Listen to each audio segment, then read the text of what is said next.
Szóval, ha már ennyire készen vagyunk, nézzük meg gyorsan az 5-ös csokit, még az üzenet előtt.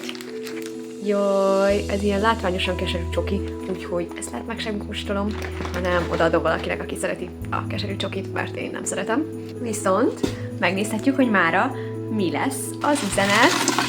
Minden nap egy istentől jövő üzenetet osztok meg, advent alkalmából, 4 órakor kerülnek ki ezek a videók.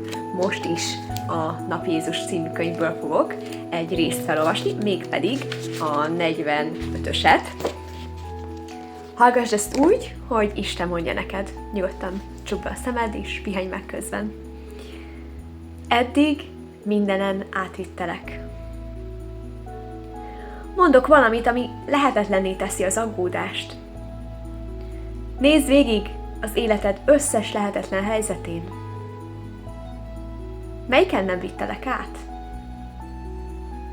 Melyiknél hagytalak magadra? Eddig mindenen átvezettelek. Minden ellenére, minden rossz döntés ellenére, beleértve a tieidet is, beleértve másokéit is. Ha idáig elvezettelek, ezután is vezetni foglak. Nem kell megragadnod a kormányt. Majd én viszlek. Úgy könnyebb. Ezt üzeni neked most Isten, és nézzük a kis gyakorlatot mára. Szállj 5 percet ma arra, hogy végig gondolod az életed eddigi lehetetlen helyzeteit, és csak így emlékezz meg arra, így hálával, hogy hogyan oldódtak meg ezek.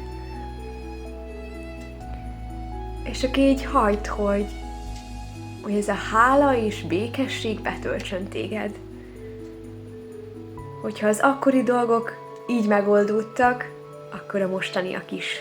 Amilyen hálával és nyugalommal most visszanézel azokra a történésekre az életedből, amik egykor lehetetlennek tűntek, tudd, hogy egy nap a jelenlegi lehetetlen helyzetekre is ugyanekkora hálával és nyugalommal fogsz visszatekinteni. Egy pár percig pihenj ebben a békességben. Ez a mai gyakorlatod.